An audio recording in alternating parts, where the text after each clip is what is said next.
Olá pessoal, tudo bem? Essa semana a proposta de estudo é o corpo humano e saúde, né? A gente está seguindo a apostila PET disponibilizada pela CRE e eu trouxe alguns conteúdos, exercícios para a gente estar resolvendo. A primeira questão era se uma pessoa que não tem nenhuma doença está necessariamente saudável. Será? Segundo a Organização Mundial da Saúde, né, a OMS, ela definiu, né, que saúde é você estar plena, tanto física, emocional e social também. Então, necessariamente, você não precisa ter ausente de uma doença. Você tem que ter as condições necessárias para ter um estilo de vida bom. Por exemplo, no trabalho, se você está exposto a algum químico, você não tem uma qualidade de vida ali naquele ambiente. Então é sempre visando o bem-estar das pessoas.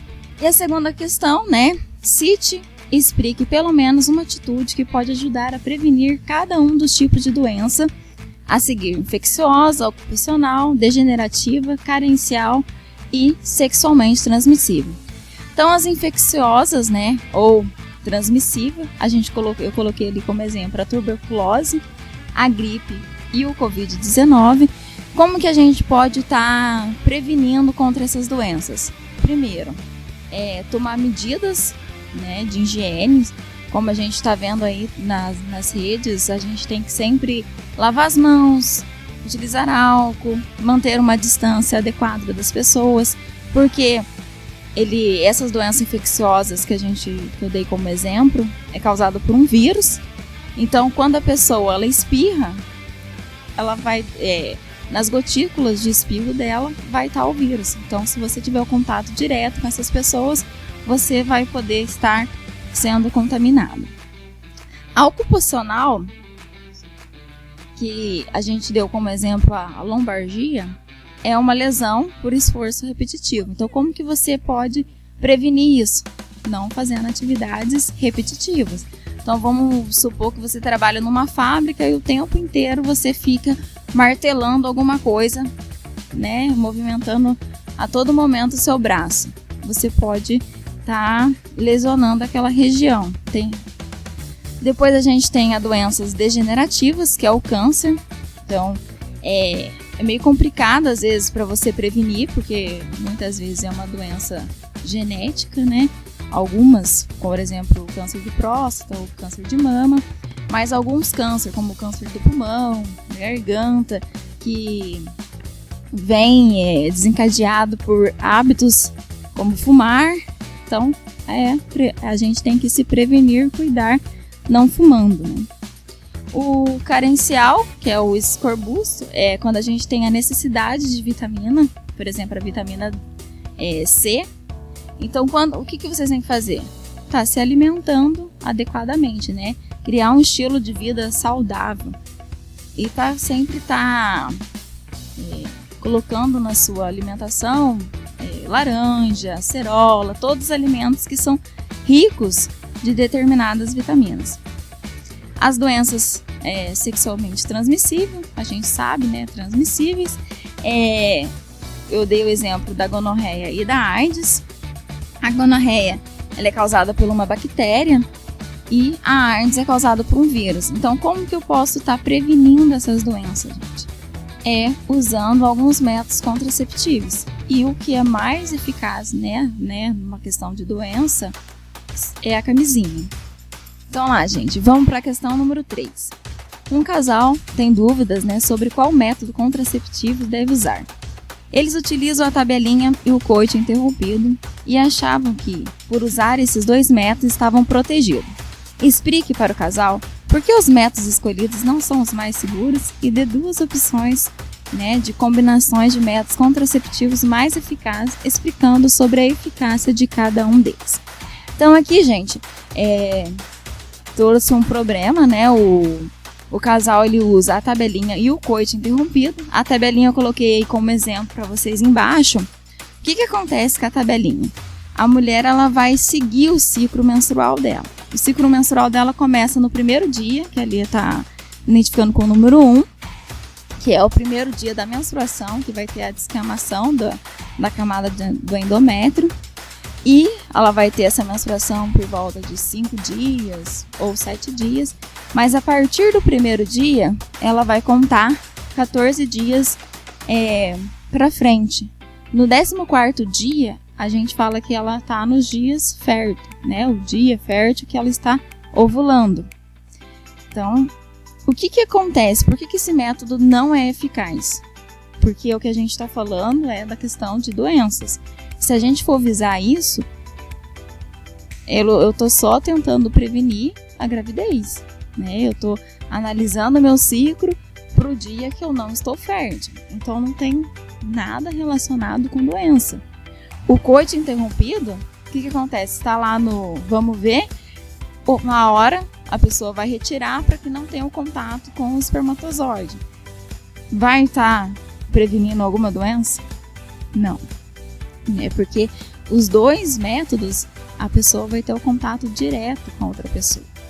Então, qual seria o método mais indicado nesse caso? Olha ali, ó, o juiz apitando. A camisinha. Por que a camisinha? A camisinha ela é considerada um método de barreira. Então, gente, vamos supor, né, que vocês foram lá na festa do berrante, todo animado, conhece um carinha e vocês resolvem ir pro vamos ver. E o carinha tem AIDS e você não sabe, porque dificilmente você vai olhar na cara da pessoa e a pessoa vai indicar que tem AIDS, né? Não é com uma doença de pele que você vai olhar na pele da pessoa e vai saber que ela tá com uma doença. E se você vai ter a relação com ela sem o uso da camisinha, o líquido seminal ele está contaminado com o vírus da AIDS. Então, provavelmente você também vai estar contraindo a doença. Qual que seria o método mais indicado nessa situação? É a camisinha. Até o desenho ali mostra a camisinha, né? Fazendo uma menção como um juiz, não entrando, deixando que o espermatozoide chegue. Aqui no caso, como a gente está tratando de uma doença, não vai deixar que o vírus tenha contato com a outra pessoa. Ah, e lembrando outra coisa, a AIDS, gente, ela não pega pelo beijo, tá? É realmente pro ato sexual, transfusão de sangue. Então, tem que tomar muito cuidado em relação a isso. Então, um dos métodos mais seguros é o de barreira. Um outro método de barreira que às vezes a mulher usa é o diafragma, né? Que a mulher vai colocar no colo do útero, também vai estar impedindo o contato dos líquidos seminais com a região interna, né, mais interna da mulher. Então ela vai ter o contato só na região da vagina, as outras regiões não vai ter contato. Então ela pode ser eficaz, mas a número 1 de verdade é a camisinha, quando a gente está pensando em relação à contaminação por DSTs. Então vamos lá, para a questão número 4. Aqui ele fala sobre, né, o mapa mostra uma área de ocorrência da malária, que é uma doença causada por um protozoário, né, que é transmitida pelo mosquito, que é conhecido como mosquito prego. E ele, né, aí mostra o mapa, considerando-se sua distribuição na América do Sul, a malária pode ser classificada como?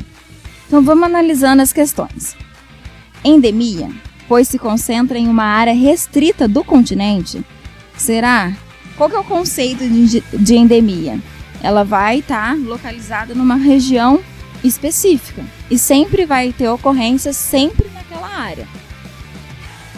Será que a malária sempre dá na região da América do Sul? Vamos pensar. Peste, já que ocorre nas regiões mais quentes do continente. O que acontece? A peste, gente, não está naquelas categorias de classificação de doenças.